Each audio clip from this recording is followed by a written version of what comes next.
नमस्कार दोस्तों, दिव्य दृष्टि चैनल में आप लोगों का हार्दिक स्वागत। आज का टॉपिक है, क्या हमें हमारे आध्यात्मिक विकास के लिए बाबा जी बनना पड़ेगा?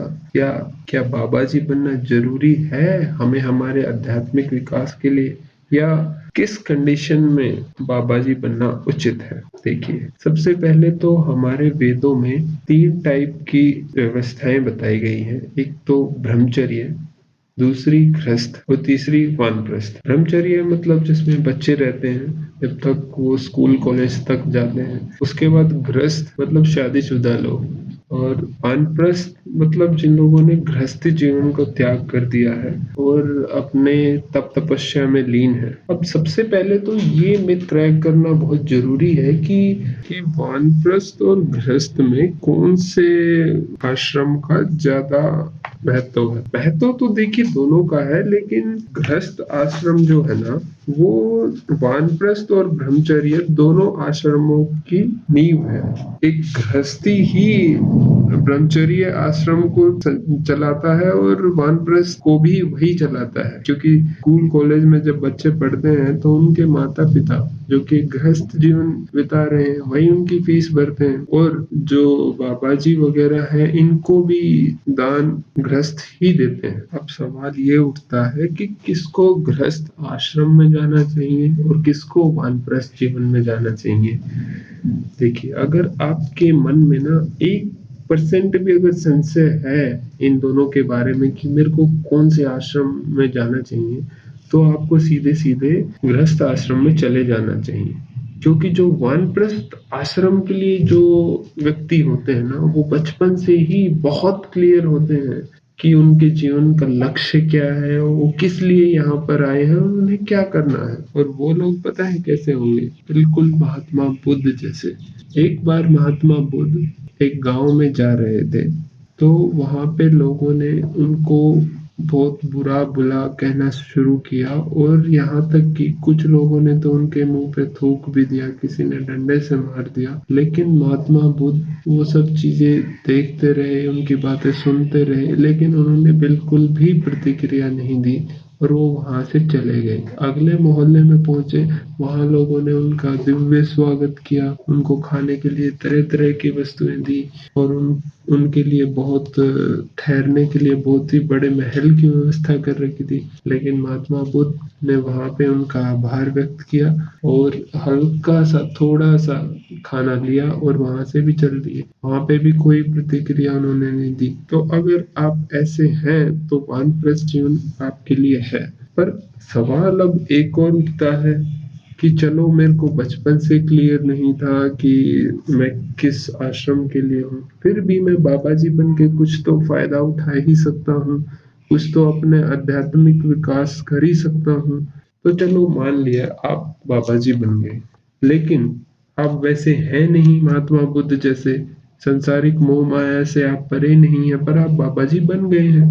तो बाबा जी बनने के बाद होता क्या है? बाबा जी बनने के बाद होगा, आप आंख बंद करेंगे, तपस्या करना चालू करेंगे, और जैसे ही आपने आंख बंद की, आपका जो संसार के लिए जिन वस्तुओं के लिए आपका आकर्षण है, मोह है, वो सब चीजें आपको दिखाई देनी शुरू होंगी। फिर आपका पूरा दिन इसी चीजों में लग जाएगा कि मैं उन वस्तुओं को कैसे हासिल करूं।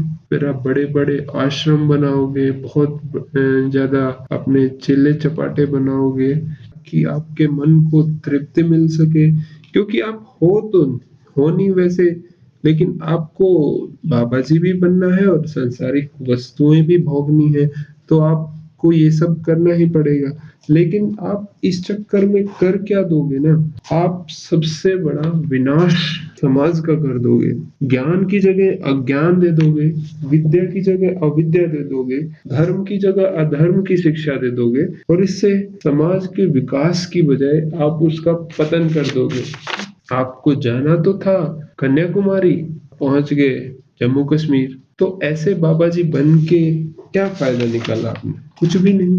महाभारत में भगवान श्री कृष्ण अर्जुन को बताते हैं कि हमारा मन सत्व, रजस और तमस गुण से मिलाकर बना है, और ये गुण आपस में बरतते हैं। तो हम सत्व, रजस और तमस 3 गुणों की देन हैं। अभी जिन व्यक्तियों के अंदर सत्व गुण की प्रधानता होगी वो सज्जन व्यक्ति होंगे, और जिन व्यक्तियों के अंदर रजस गुण की प्रधानता होगी वो व्यक्ति इगोइस्टिक पीपल होंगे। वो मतलब उनका नेचर मतलब डोमिनेटिंग सा नेचर रहेगा। वो किसी दूसरे को अपने अधीन बनाना चाहेंगे, उसके ऊपर अपना वर्चस्व बनाना चाहेंगे। तमस की प्रधानता वाले व्यक्ति तो बिल्कुल अपना जीवन जानवरों की तरह गुजारते हैं। पूरे दिन ऐसे ही घूमते रहेंगे, नशे में रहेंगे, वासना में चूर रहेंगे। हमें पहले हमारे रजस और तमस गुण को कम करके हमारे सत्व गुण को बढ़ाना है, तब ही हम ये समाधि और बाबा जी बनने के बारे में सोचें तो बेहतर है। अगर फिलहाल अगर इस बारे में सोचेंगे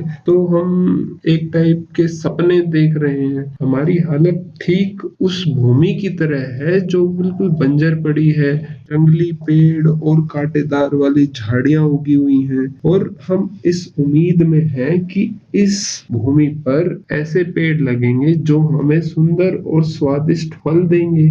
भावार्थ ये है कि पेड़ पे फल तो तब लगेंगे जब उस भूमि पर सही बीज बोए जाएंगे, और सही बीज बोने से पहले जो अनावश्यक के जो पेड़ है, कांटेदार जो झाड़ियां हैं, उन्हें काटना पड़ेगा। उनको काटने के बाद उस जमीन को जोतना पड़ेगा, उसमें पानी भी लगाना पड़ेगा और उसमें आपको खाद भी डालना पड़ेगा। उसके बाद ही आप फलों की प्रतीक्षा कर सकते हो।